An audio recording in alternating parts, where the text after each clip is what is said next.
You know, I really have to wonder how ground-based reconnaissance is going to be more effective than the scans we can do from freaking space with our high-tech gunship. But oh well, I'm not complaining. Welcome back to more Let's Play Metroid Prime, everyone, as we have gotten past the introductory space station stage. Again, very reminiscent of Super Metroid, and it's time to get into the game proper right here.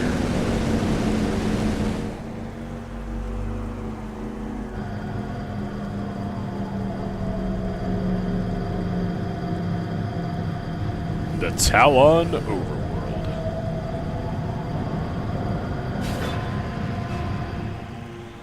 Boy, Samus, you really don't look nearly as threatening without the various suit upgrade. Alright, do I want to save? Well, I guess we'll go ahead and do that. So here we are, guys, on the main planet of the first Metroid Prime, Tallon IV, this being the Tallon Overworld. Of course, kind of being, just the overworld here. So, okay, before we do anything, we want to go ahead and scan our ship right here, as it is red and very important. A Hunter-class gunship registered to Samus Aran.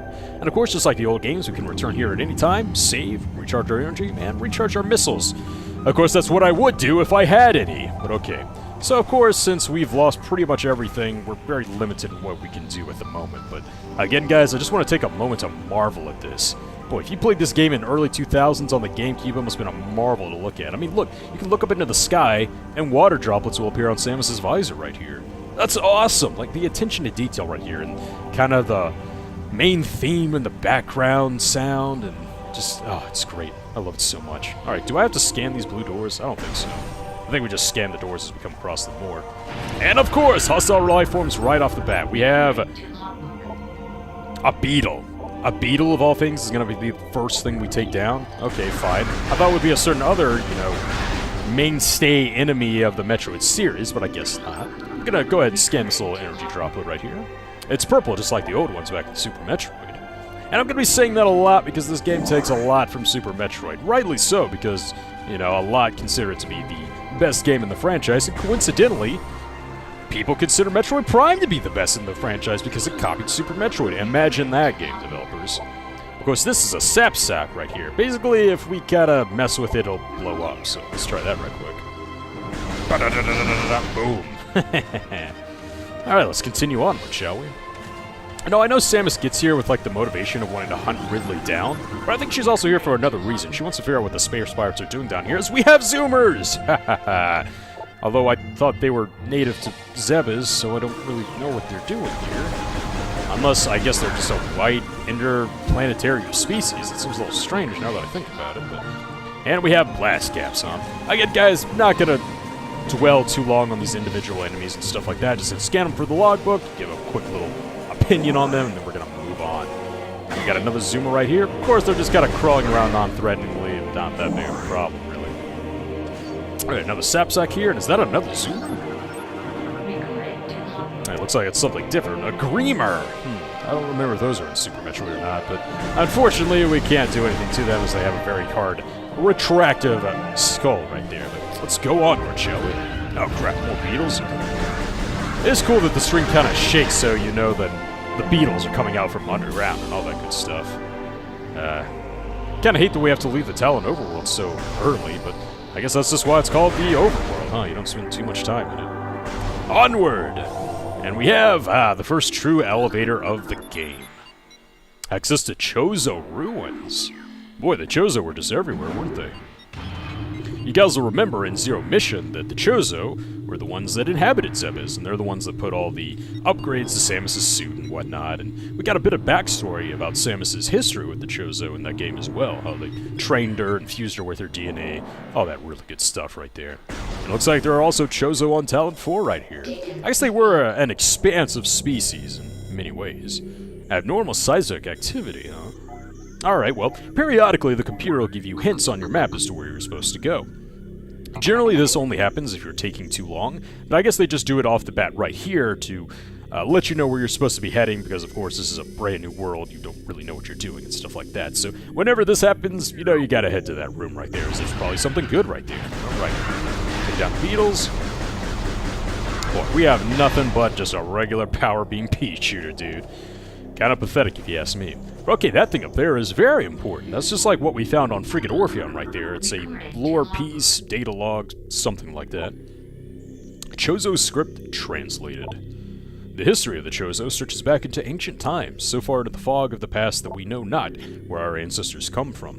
One thing is clear, however. The Chozo who colonized Tallon IV made a conscious choice to eschew civilization of advanced technology. That's a strange way to put it. We Chozo chose to live in the harmony with nature, guided by the providence of the universe. We believe we will spend peaceful days here and plan to leave our worlds from time to time.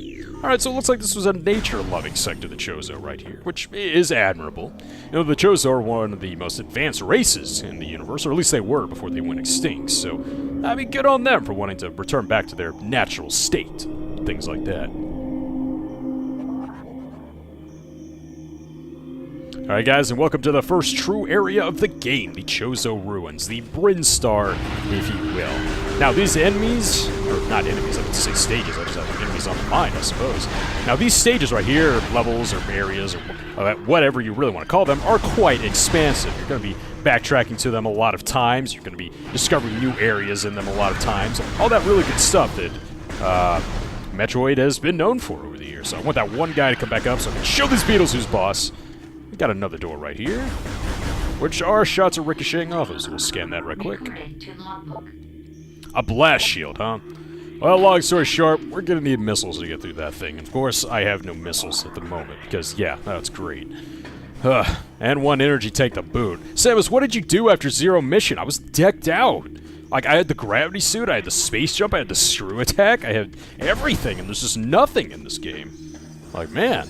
It's almost as if, you know, the Metroid continuity doesn't actually line up correctly, but I'll save that for another day. Okay, we have some more enemies right here. These scarabs, they're very similar to the parasites in the way that they kind of group up, and if you get too close to them, they'll fog up your visor for a bit. Except those guys do some damage as the parasites weren't really a threat at all. Alright, we have these guys right here. An ions, just giant eyes right here. And of course, we can't defeat them right now because we don't have their weaponry, but we can shoot their eyes to make them temporarily close so we can get past. Man, I can't believe they even robbed me of the morph ball, dude. How are you gonna get rid of the morph ball? It's crazy talk. More beetles right here. I see another Chozo right there. Now, of course, you don't have to do anything in the logbook to technically get 100% completion. That just falls on getting all the expansions and the power-ups and things like that. But the beautiful thing about the Prime games is that the storytelling is told almost exclusively through the environment. You'll find these lores, you'll find the reports, things like that, and you'll get the whole context of the story through these things. So I'd say they're very important. So let's see what we have right here. Chozo script translated. Many long years have passed since we Chozo first took root in this land. The passage of time has always been a source of fascination to us. It is the belief of many Chozo sages that the truths of the universe hide within the tumbling currents of time's flow. Even as we search for answers there, however, we find illumination in other, unexpected places. We know not how the ability to come to us, but recently many Chozo have begun to sense things beyond the realm of ordinary perception. Strange sights and inexplicable sensations flood our minds, filling us with visions. We take this growing ability to be a sign of our burgeoning. Yeah, I know that word. Harmonization with the infinite. Perhaps, finally, the universe's secrets are becoming known to us. Wow, so it looks like the Chozo here were getting pretty advanced, man. Pretty high tech. Able to sense the other world in a way. What is that?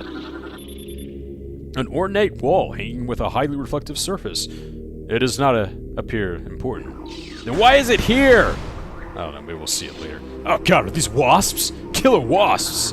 Of course, you know it would not be a Metroid game if we didn't have giant, disgusting insectoid things. Ugh.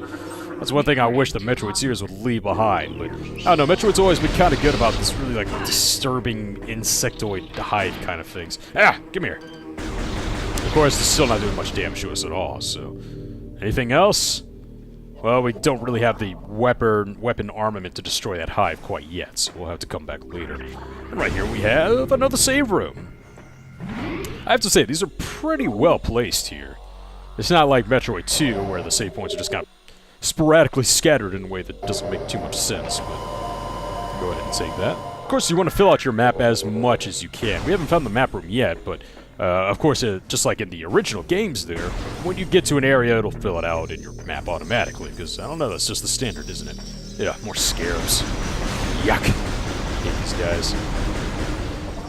Of course, it'll eventually get to where I'm not gonna really care about the damage output or anything like that, so I'll just run right through it. Alright, we have more wasps. I believe these are called like killer wasps. Happy names. Come on, come on, come on. Oh god, they just keep coming. Alright, I believe this is toxic water right here, so I'm gonna want to watch out for these guys. Yep, are very high. Contact with the contaminated liquid is extremely hazardous. So it looks like the Chozo Ruins are not in the best of shape here at the moment.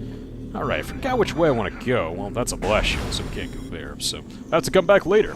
Again, guys, I've not played this game in a very long time, so I'm not really MLG Pro. You know, like I was at Zero Mission. Okay, but this is another unique monster right here. A very unique monster, actually. These are plasmites, small insects capable of storing and releasing thermal energy. So these basically act as lights in an otherwise not very well-lit room right here.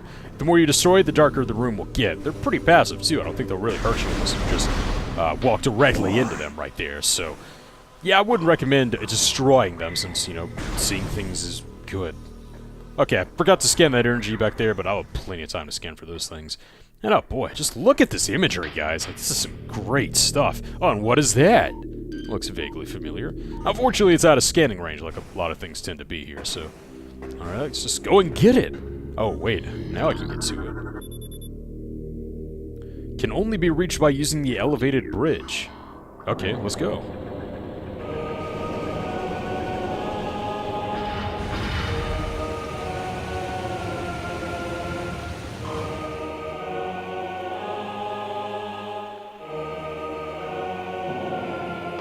Oh, great. What is this thing? Well, we have our first boss on Tallon IV here, a Hive Mecha security unit. It's been programmed to work with predatory Hive dwellers. A design flaw makes the shielding on the Hive Mecha weak after their access ports, or something. These units are second-generation combat drones, able to interface with organic units at a higher level. They train, shelter, and work with Hive-dwelling predators. Unarmed, they rely on their Hive beats to handle any threats. Well, speaking of threats right here, these guys are moving really fast. Where are they? Of course, I wouldn't want to scan them whenever I get the chance. Now, I remember this boss being fairly annoying. Now, this is a Ram War Wasp, alright. Well, just true to their name, they'll ram you if they get the chance. So, we have to defeat them. I always hated this boss. Come on, come on, come on, come on. Oh, there we go. So, the strategy here is that they'll kind of swarm around you. Whenever they stop, you want to lock on, take them out, and then jump. So, whenever they try to ram you, well, they won't ram you, of course. Now, the last one's always the most annoying to take down. Alright, now once you've done that, you can lock onto this thing and just fire it. Fill it full of bullets right there. Of course, I was not very efficient at that. I remember this boss taking far too long and not being very good at this point in the game. In fact, I think this boss is actually probably one of the worst designed in the game, to be honest. Alright, come on, just stop swarming, please. Now, of course, our options for handling with this boss are quite limited because, well, we don't have any options. We can jump and we can shoot, that's it. Okay, that's the last one, I think. Let's start right here. Boy, we're just not doing enough damage right here. I guess I need to make it to where I'm facing this way so I'm not wasting as much time. Or facing this way whenever I defeat the last Ram Wasp here. Alright, come on, guys. Don't really have much to say about this. It's kind of really boring. Take that one down. Come on, where are you? I'm gonna try out and hope that they stops around this part right here. Still not really seeing a good way to do it. Oh, great, now it's turning. I guess we took down one right there. Oh, wait, was I looking at my energy and not the actual energy of that thing? Does that thing even have a health bar? I don't know. Okay, well, I think we can shoot these guys, yeah, while they're moving. So, now there's a lot of them, there's a high probability of us being able to actually hit them as they're moving. Of course, my audio is a bit delayed right here, so I'm not very good at using visual cues to know when I'm supposed to jump. Man, did they ever stop moving now? Oh, good. Take out that one. Of course, they're not doing too much damage, so it's not too big of a deal. Come on. Ah, my trigger finger's starting to hurt already. Come on, there's like two more here. God, this is so annoying. It's far more annoying than I remember doing. Oh yeah, that was just my energy I was looking at. Yeah, my mistake. I think this is the last one we're really gonna have to hurt. Most bosses do have health bars, most main bosses. Like, I guess I was thinking the Parasite Queen, because, you know, that one did have a health bar. But I guess mini bosses in a way do not have health bars, only the main big bosses there. So, my bad, my mistake. Alright, God, there's so many now, they're like a row of 3. Of course, there's not a rapid fire button, unfortunately, so you just gotta spam the trigger button here. Ow! Come on, guys. Alright, got 2 right here, so I take both out. Yep, good luck there. Alright, looks like we got in the top row here, so we just have a middle and the bottom. And we're doing just fine on energy, so I think I'm just gonna go crazy with the offense now. Well, this is really not a good boss to open up to, guys. Far more annoying than I remember. At least the Parasite Queen was really dynamic, right? That she moved around. Or, well, you guys moved around a lot in order to try to get through the force fields and stuff like that. This was just blood. I remember reading up on this boss too, and people being like, yeah, this boss sucks. In fact, I might fast forward through some of this, really. It's not fun to watch. Come on, guys. What's the deal? Just stop. This is annoying for everyone. There's just one more here. Come on. Come on, come on. Do we do it? Do we finally have it? Oh, we do. Ooh. Now that was annoying. Jeez. Alright, but with that, we can finally get our prize right there, and it is a missile launcher. Alright, just what I needed.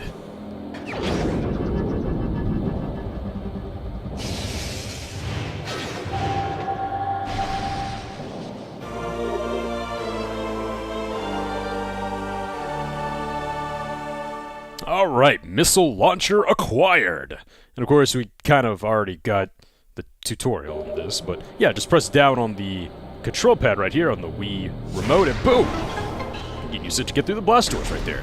And to go back to your regular beam, just press the B button. And oh, what is this? Something even better than a missile expansion.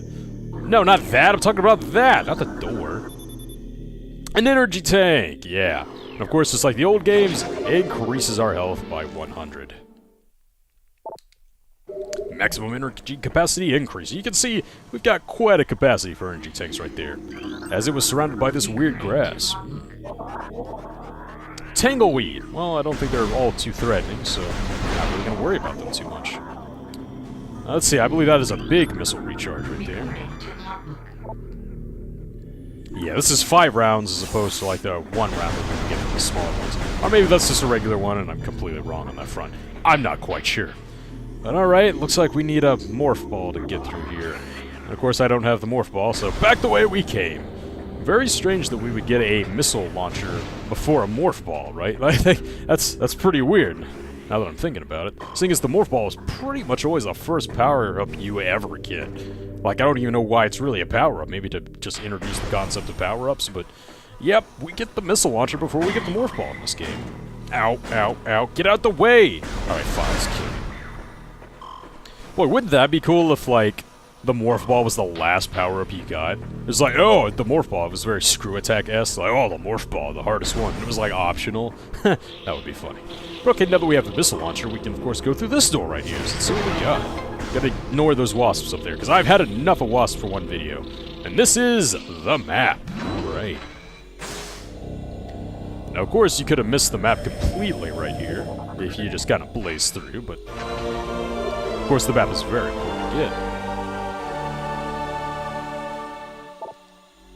Alright, and as I've already showed you guys, you can access the map with a 1, and as you can see, holy crap, this is really big.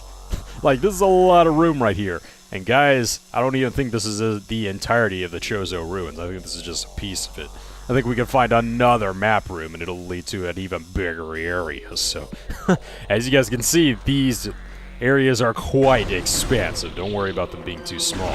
Or maybe that's other M, where the map doesn't give you the entirety of the map just when you find the first map room. It might be that. I might be getting confused. I don't know. Oh boy, that is heresy right there. Getting Prime and other M confused. Oh boy. Someone's going to be really mad about that one. Ah, more of these guys. Well, now that we have missiles, I believe we can actually destroy these hives right here, which is going to be the first thing I do. Yep, we can use those missiles to destroy the hives and make sure the wasps don't infinitely respawn once I take them all out. See, is there another hive? Yeah, there's one right over here. We'll take all these guys out. And now we'll take out these regular wasps. These are not the ram wasps. I don't think you'll ever see the ram wasps again, so gotta make sure you scan those guys the moment you see them. And I tried to use the charge beam right there, but of course we don't have it. Ah, rest in peace.